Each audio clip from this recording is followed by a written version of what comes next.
now with several agents that use the immune system to treat B-cell ALL available,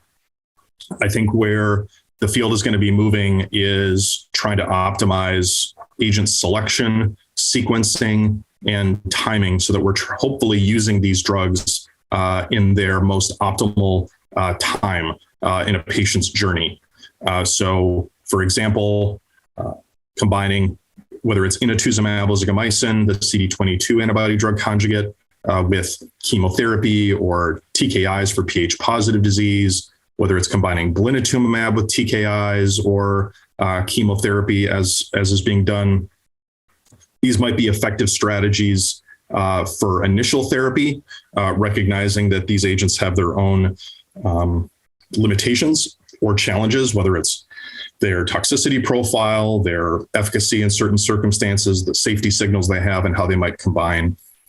In terms of CAR T cells, with autologous CD19 CAR T cells being the one product currently available, or the one approach currently available, tysogen-laglusol or brexacaptogene autolusol, I think because of some of the limitations of patient selection, cell manufacturing, and things like this,